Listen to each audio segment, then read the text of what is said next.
ओम श्री गणेशाय नमः। अथ श्री बृहस्पतिवार व्रत कथा। बृहस्पति देव की कथा। भारतवर्ष में एक प्रतापी और दानी राजा राज्य करता था। वह नित्य गरीबों और ब्राह्मणों की सहायता करता था। यह बात उसकी रानी को अच्छी नहीं लगती थी। वह न गरीबों को दान देती, न ही भगवान का पूजन करती थी और राजा को भी दान देने से मना किया करती थी। एक दिन राजा शिकार खेलने वन को गए हुए थे तो रानी महल में अकेली थी। उसी समय बृहस्पति देव साधु वेश में राजा के महल में भिक्षा लेने के लिए गए और भिक्षा मांगी। रानी ने भिक्षा देने से इनकार किया और कहा, हे साधु महाराज, मैं तो दाने पुण्य से तंग आ गई हूँ। मेरा पति सारा दिन धन लुटाते रहते हैं। मेरी इच्छा है कि यह धन नष्ट हो जाए, फिर न रहेगा बांस न बजेगी बांसुरी। साधु ने कहा, देवी तुम तो बड़ी विचित्र हो। धन संतान तो सभी चाहते हैं, पुत्र और लक्ष्मी तो पापी के घर में भी होनी चाहिए। यदि तुम्हारे पास अधिक धन है तो भूखों को भोजन दो, प्यासों के लिए प्याऊ बनवाओ, मुसाफिरों के लिए धर्मशालाएं खुलवाओ। जो निर्धन अपनी कुंवारी कन्याओं का विवाह नहीं कर सकते हैं उनका विवाह करा दो। ऐसे और कई काम हैं जिनके करने से तुम्हारा यश लोक परलोक में फैलेगा। परंतु रानी पर उपदेश का कोई प्रभाव न पड़ा। वह बोली, महाराज आप मुझे कुछ न समझाएं। मैं ऐसा धन नहीं चाहती जो हर जगह बांटती फिरूं। साधु ने उत्तर दिया, यदि तुम्हारी ऐसी इच्छा है तो तथास्तु। तुम ऐसा करना कि बृहस्पतिवार को घर लीपकर पीली मिट्टी से अपने सिर को धोकर स्नान करना, भट्टी चढ़ाकर कपड़े धोना। ऐसा करने से सारा धन नष्ट हो जाएगा। इतना कहकर वह साधु महाराज वहाँ से अलोप हो गए। साधु के अनुसार कई बातों को पूरा करते हुए रानी को केवल 3 बृहस्पतिवार ही बीते थे कि उनकी सारी धन संपत्ति नष्ट हो गई। भोजन के लिए भी राजा का परिवार तरसने लगा। तब एक दिन राजा ने रानी से बोला कि हे रानी, तुम यहीं रहो, मैं दूसरे देश को जाता हूँ, क्योंकि यहाँ पर सभी लोग मुझे जानते हैं, इसलिए मैं कोई छोटा कार्य नहीं कर सकता। ऐसा कहकर राजा प्रदेश चला गया। वहाँ वह जंगल से लकड़ी काट कर लाता और शहर में बेच देता। इस तरह वह अपना जीवन व्यतीत करने लगा। इधर राजा के प्रदेश जाते ही रानी और दासी दुखी रहने लगी। एक बार जब रानी और दासी को 7 दिन तक बिना भोजन के रहना पड़ा तो रानी ने अपनी दासी से कहा, हे दासी, पास ही के नगर में मेरी बहन रहती है। वह बड़ी धनवान है, तो उसके पास जा और कुछ ले आ, ताकि थोड़ी बहुत गुजर बसर हो जाए। दासी रानी की बहन के पास गई। उस दिन गुरुवार था और रानी की बहन उस समय बृहस्पतिवार की व्रत कथा सुन रही थी। दासी ने रानी की बहन को अपनी रानी का संदेश दिया, लेकिन रानी की बड़ी बहन ने कोई उत्तर नहीं दिया। जब दासी को रानी की बहन से कोई उत्तर नहीं मिला तो वह बहुत दुखी हुई और उसे क्रोध भी आया। दासी ने वापस आकर रानी को सारी बात बता दी। सुनकर रानी ने अपने भाग्य को कोसा। उधर रानी की बहन ने सोचा कि मेरी बहन दासी आई थी, परंतु मैं उससे नहीं बोली, इससे वह बहुत दुखी हुई होगी। कथा सुनकर और पूजन समाप्त करके वह अपनी बहन के घर आई और कहने लगी, बहन, मैं बृहस्पतिवार का व्रत कर रही थी। तुम्हारी दासी मेरे घर आई थी, परंतु जब तक कथा होती है तब तक ना तो उठते हैं और ना ही बोलते हैं, इसलिए मैं नहीं बोली। कहो दासी क्यों गई थी? रानी बोली, बहन तुमसे क्या छुपाऊं, हमारे घर में खाने तक को अनाज नहीं था। ऐसा कहते कहते रानी की आंखें भर आईं। उसने दासी समेत पिछले 7 दिनों से भूखे रहने की बात अपनी बहन को विस्तार पूर्वक सुना दी। रानी की बहन बोली, देखो बहन, भगवान बृहस्पति देव सबकी मनोकामना पूर्ण करते हैं। देखो शायद तुम्हारे घर में अनाज रखा हो। पहले तो रानी को विश्वास नहीं हुआ, पर बहन के आग्रह करने पर उसने दासी को अंदर भेजा तो उसे सचमुच अनाज से भरा एक घड़ा मिल गया।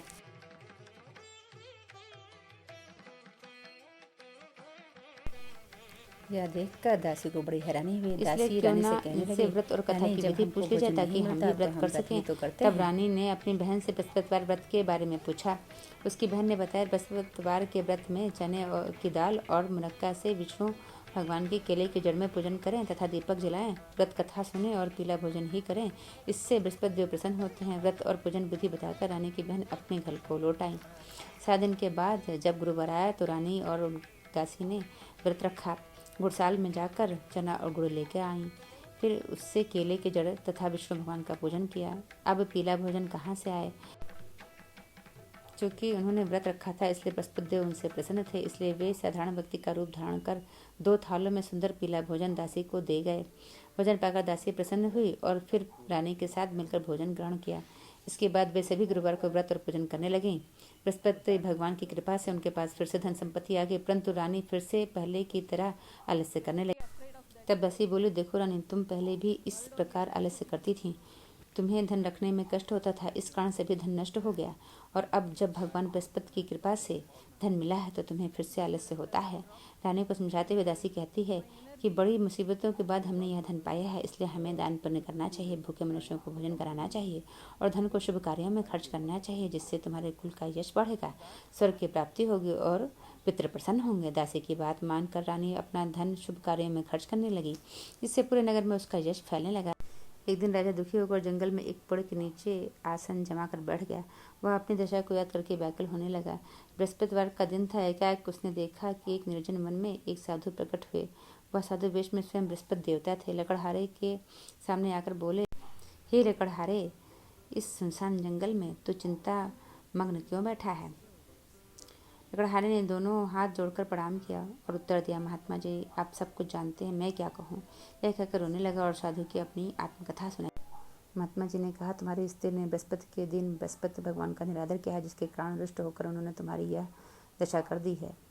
अब तुम चिंता को दूर करके मेरे कहने पर चलो तो तुम्हारे सब कष्ट दूर हो जाएंगे और भगवान पहले से भी अधिक संपत्ति देंगे। तुम बृहस्पति के दिन कथा किया करो, 2 पैसे के चने मिलक के लाकर उसका प्रसाद बनाओ और शुद्ध जल से लोटे में शक्कर मिलाकर अमृत तैयार करो। कथा के पश्चात अपने सारे परिवार और सुनने वाले प्रेमियों में अमृत व प्रसाद बांटकर आप भी ग्रहण करो। ऐसा करने से भगवान तुम्हारी सब मनोकामनाएं पूर्ण करेंगे। साधु के ऐसे वचन सुनकर लकड़हारा बोला, हे प्रभु, मुझे लकड़ी बेचकर इतना पैसा नहीं मिलता जिससे भोजन के उपरांत कुछ बचा सकूं। मैंने रात्रि में अपनी स्त्री को व्याकुल देखा है, मेरे पास कुछ भी नहीं है जिससे मैं उसकी खबर मंगा सकूं। साधु ने कहा, हे लकड़हारे, तुम किसी बात की चिंता मत करो। बृहस्पति के दिन तुम रोजाना की तरह लकड़ियाँ लेकर शहर को जाओ। तुमको रोज से दुगना धन प्राप्त होगा, जिससे तुम भली भांति भोजन कर लोगे और तथा बृहस्पति देव की पूजा का सामान भी आ जाएगा। इतना कहकर साधु अंतर्ध्यान हो गए।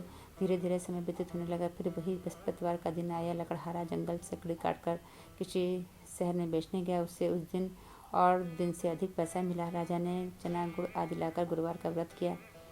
उस दिन से उसके सभी क्लेश दूर हो गए, परंतु जब दोबारा गुरुवार का दिन आया तो बृहस्पतिवार का व्रत करना भूल गया। इस कारण बृहस्पति भगवान नाराज हो गए। उस दिन उस नगर के राजा ने विशाल यज्ञ का आयोजन किया तथा शहर में यह घोषणा करा दी कि कोई भी मनुष्य अपने घर में भोजन न बनावे, न आग जलावे, समस्त जनता मेरे यहाँ भोजन करने आवे। इस आज्ञा को जो न मानेगा उसको फांसी दे दी जाएगी। इस तरह की घोषणा संपूर्ण नगर में करवा दी गई। राजा के अनुसार शहर के सभी लोग भोजन करने आए, लेकिन लकड़हारा कुछ देर से पहुंचा, इसलिए राजा उसको अपने साथ घर ले गए और ले जाकर भोजन करा रहे थे तो रानी की दृष्टि उस खूंटी पर पड़ी जिस पर उसका हार लटका हुआ था। वह वहाँ पर दिखाई नहीं दिया। रानी ने निश्चय किया कि मेरा हार इस मनुष्य ने चुरा लिया है। उसी समय सिपाहियों को बुलाकर उसको कारागार में डलवा दिया। तब लकड़हारा कारागार में पड़ गया। बहुत दुखी होकर विचार करने लगा, न जाने कौन से पूर्वजन्म के कर्म से मुझे यह दुख प्राप्त हुआ है, और उसी साधु को याद करने लगा जो कि जंगल में मिला था। उसी समय तत्काल बृहस्पति देव साधु के रूप में प्रकट हुए और उसकी दशा को देखकर कहने लगे, अरे मूर्ख, तूने बृहस्पति देव की कथा नहीं करी, इस कारण तुझे दुख प्राप्त हुआ है। अब चिंता मत कर, बृहस्पतिवार के दिन कारागार के दरवाजे पर 4 पैसे पड़े मिलेंगे, उनसे तो बृहस्पति देव की पूजा करना, तेरे सभी कष्ट दूर हो जाएंगे। बृहस्पति के दिन उसे 4 पैसे पड़े मिले। लकड़हारे ने कथा कही और उसी रात्रि को बृहस्पति देव ने उस नगर के राजा को स्वप्न में कहा कि हे राजन, तूने जिस आदमी को कारागार में बंद कर दिया है वह निर्दोष है, वह राजा है, उसे छोड़ देना। रानी का हार उसी खूंटी पर लटका है। अगर तू ऐसा नहीं करेगा तो मैं तेरे राज्य को नष्ट कर दूंगा। इस तरह रात्रि के सपनों को देखकर राजा प्रातःकाल उठा और खूंटी पर अपना हार देखकर लकड़हारे को बुलाकर क्षमा मांगी तथा लकड़हारे को योग्य सुंदर वस्त्र आभूषण देकर विदा कर दिया। बृहस्पति देव की आज्ञानुसार लकड़हारा अपने घर को चल दिया। राजा जब अपने नगर के निकट पहुंचा तो उससे बड़ा आश्चर्य हुआ। नगर में पहले से अधिक बाग, तालाब, कुएं तथा बहुत सी धर्मशालाएं, मंदिर आदि बन गई हैं। राजा ने पूछा, ये किसके बाग और धर्मशालाएं हैं? तब नगर के सब लोग कहने लगे, यह सब रानी और दासी के हैं। तब राजा को बहुत आश्चर्य हुआ और गुस्सा भी आया। जब रानी ने यह खबर सुनी कि राजा आ रहे हैं तो उन्होंने बांजे से कहा कि हे दासी, देख, राजा हमको इतनी बुरी हालत में छोड़ के गए थे, हमारी ऐसी हालत देखकर वह लौट ना जाए, इसलिए तू दरवाजे पर खड़ी हो जा। आज्ञानुसार दासी दरवाजे पर खड़ी हो गई। राजा आए तो उन्हें अपने साथ ले लाई। तो राजा ने क्रोध करके अपनी रानी से पूछा, यह धन तुम्हें कैसे प्राप्त हुआ? तब उन्होंने कहा, यह सब धन बृहस्पति देव के इस व्रत के प्रभाव से प्राप्त हुआ है। राजा ने निश्चय किया कि 7 रोज बाद तो सभी बृहस्पति देव का पूजन करते हैं, परंतु मैं प्रतिदिन 3 बार कहानी तथा रोज व्रत किया करूँगा। अब हर समय राजा के दुपट्टे में चने की दाल बंधी रहती तथा दिन में 3 बार कहानी कहता। एक दिन राजा ने विचार किया, चलो अपनी बहन के यहाँ हो आवे। इस तरह निश्चय कर राजा घोड़े पर सवार हो अपनी बहन के यहाँ तो चलने लगा। मार्ग में उसने देखा कि कुछ आदमी एक मुर्दे को लिए जा रहे हैं। उन्हें रोक कर राजा कहने लगा, अरे भाइयों, मेरी बृहस्पति देव की कथा सुन लें। वे बोले, लो, माँ तो आदमी मर गया है, इसको अपनी कथा की पड़ी है। परंतु कुछ आदमी बोले, अच्छा कहो, हम तुम्हारी कथा भी सुनेंगे। राजा ने दाल निकाली और जब कथा आधी हुई थी कि मुर्दा हिलने लगा, और जब कथा समाप्त हो गई तो राम राम करके मनुष्य उठकर खड़ा हो गया। आगे मार्ग में उससे एक किसान खेत में हल चलाता मिला। राजा ने उसे देख उससे बोले, अरे भैया, तुम मेरी बृहस्पतिवार की कथा सुन लो। किसान बोला, जब तक मैं तेरी कथा सुनूंगा तब तक 4 हरिया जोत लूँगा, जा अपनी कथा किसी और को सुनाना। इस तरह राजा आगे चलने लगा। राजा के हटते ही बैल पछाड़ खाकर गिर गया तथा किसान के पेट में बड़ी जोर का दर्द होने लगा। उस समय उसकी माँ रोटी लेकर आई। उसने जब यह देखा तो अपने पुत्र से सब हाल पूछा और बेटे ने सभी हाल कह दिया। तो बुढ़िया दौड़े दौड़े उस घुड़सवार के पास गई और उससे बोली, मैं तेरी कथा सुनूंगी, तू अपनी कथा मेरे खेत पर चलकर ही कहना। राजा ने बुढ़िया के खेत पर जाकर कथा कही, जिसे सुनते ही वह बैल उठ खड़े हुए तथा किसान के पेट के दर्द भी बंद हो गया। राजा अपनी बहन के घर पहुंचा। बहन ने भाई की खूब मेहमानी की। दूसरे रोज प्रातःकाल राजा जागा तो यह देखने लगा कि सब लोग भोजन कर रहे हैं। राजा ने अपनी बहन से कहा, ऐसा कोई मनुष्य है जिसने भोजन नहीं किया हो? मेरी बृहस्पतिवार की कथा सुन ले। बहन बोली, हे भैया, यह देश ऐसा ही है कि पहले लोग यहाँ भोजन करते हैं, बाद में अन्य काम करते हैं।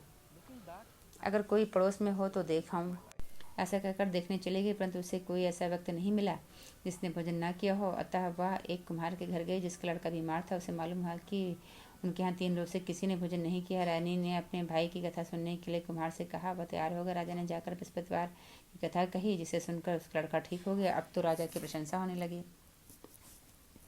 एक रोज राजा ने अपनी बहन से कहा, बहन, अपने घर को जाएंगे, तुम भी तैयार हो जाओ। राजा की बहन ने अपनी सास से कहा। सास ने कहा, हाँ चली जाए, परंतु अपने लड़के को मत ले जाना, क्योंकि तेरे भाई की कोई औलाद नहीं है। बहन ने अपने भैया से कहा, हे भैया, मैं तो चलूंगी, पर कोई बालक नहीं जाएगा। राजा बोला, जब कोई बालक नहीं चलेगा। बड़े दुखी मन से राजा अपने घर को लौट आया। तो तुम ही जाके क्या करोगी? हम निर्वंशी हैं, हमारा मुँह देखने का धर्म नहीं है और कुछ भोजन आदि नहीं किया। रानी बोली, हे प्रभु, बृहस्पति देव ने हमें सब कुछ दिया है। उसी रात को बृहस्पति देव ने राजा से सपने में कहा, हे राजा, औलाद भी अवश्य देंगे। त्याग दे, तेरी पत्नी गर्भ से है। राजा को यह बात सुनकर बड़ी खुशी हुई। 9वें महीने में उसके गर्भ से एक सुंदर पुत्र पैदा हुआ। तब राजा बोला, हे रानी, स्त्री बिना भोजन के रह सकती, पर बिना कहे नहीं रह सकती। जब मेरी बहन आवे तुम उससे कुछ कहना मत। रानी ने सुनकर हाँ कर दिया। जब राजा की बहन ने यह शुभ समाचार सुना तो वह बहुत खुश हुई तथा बधाई लेकर भाई के यहाँ आई। तभी रानी ने कहा, घोड़ा चढ़कर तो नहीं आई, गधा चढ़ी आई। राजा की बहन बोली, भाभी, मैं ईश्वर का ना कहती तो तुम्हें औलाद कैसे मिलती? बृहस्पति देव ऐसे ही हैं, जैसे जिसके मन में कामना है सभी को पूर्ण करते हैं।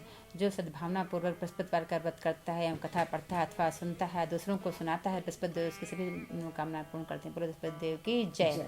अब सुनिए बृहस्पतिवार व्रत कथा की विधि। गणेशाय नमः। गुरुवार को भगवान बृहस्पति की पूजा का विधान है। इस पूजा से परिवार में सुख शांति आती है। जल्द विवाह के लिए भी गुरुवार का व्रत किया जाता है। बृहस्पति देव की पूजा और व्रत बहुत ही नियमों के साथ किया जाता है। गुरुवार के दिन भगवान विष्णु, लक्ष्मी और भगवान बृहस्पति देव की पूजा का विधान है। आइए अब जानते हैं गुरुवार व्रत की विधि। गुरुवार की पूजा विधि विधान के अनुसार की जानी चाहिए। व्रत वाले दिन सुबह उठकर बृहस्पति देव के पूजन का विधान है। बृहस्पति देव का पूजन पीली वस्तुएं, पीले फूल, चने की दाल, मुनक्का, पीली मिठाई, पीले चावल, हल्दी चढ़ाकर किया जाता है। इस व्रत में केले के पेड़ की पूजा का भी विधान है। इसमें केले के पेड़ की पूजा होती है। कथा और पूजन के समय मन, कर्म और वचन से शुद्ध होकर मनोकामना पूर्ति के लिए बृहस्पति देव से प्रार्थना करनी चाहिए। जल में हल्दी डालकर केले के पेड़ पर चढ़ाएं। केले के जड़ में चने की दाल और मुनक्का चढ़ाएं। साथ ही दीपक जलाकर पेड़ की आरती करें। दिन में एक समय ही भोजन करें। खाने में चने की दाल या पीली चीज़ें खाएं। नमक ना खाएं। पीले वस्त्र पहनें। पीले फलों का इस्तेमाल करें। पूजन के बाद भगवान बृहस्पति की कथा सुनें। भगवान विष्णु लक्ष्मी की पूजा अर्चना करें और भगवान विष्णु लक्ष्मी की आरती सुनें और भगवान बृहस्पति देव की आरती सुनें। जय राधा कृष्ण, जय विष्णु लक्ष्मी की जय। अब सुनिए बृहस्पति देव की आरती। बृहस्पति देवा जय जय बृहस्पति देवा, छिन छिन भोग लगाऊं छिन छिन भोग लगाऊं कदली फल मेवा। ओम जय बृहस्पति देवा। तुम पूरन परमात्मा तुम अंतर्यामी, स्वामी तुम अंतर्यामी। जगत पिता जगदीश्वर, जगत पिता जगदीश्वर, तुम सबके स्वामी। ओम जय बृहस्पति देवा। चरणामृत निज निर्मल सब पातक हरता, स्वामी सब पातक हरता। सकल मनोरथ दायक, सकल मनोरथ दायक, कृपा करो भरता। ओम जय बृहस्पति देवा। तन मन धन अर्पण कर जो जन शरण पड़े, स्वामी जो जन शरण पड़े। प्रभु प्रगट तब होकर, प्रभु प्रगट तब होकर, आकर द्वार खड़े। ओम जय बृहस्पति देवा। दीन दयाल दयानिधि भक्तन हितकारी, स्वामी भक्तन हितकारी। पाप दोष सब हरता, पाप दोष सब हरता, भव बंधन हारी। ओम जय बृहस्पति देवा। सकल मनोरथ दायक सब संशय हारी, स्वामी सब संशय हारी। विषय विकार मिटाओ, विषय विकार मिटाओ, संतन सुखकारी। ओम जय बृहस्पति देवा। जो कोई आरती तेरी प्रेम सहित गावे, स्वामी प्रेम सहित गावे।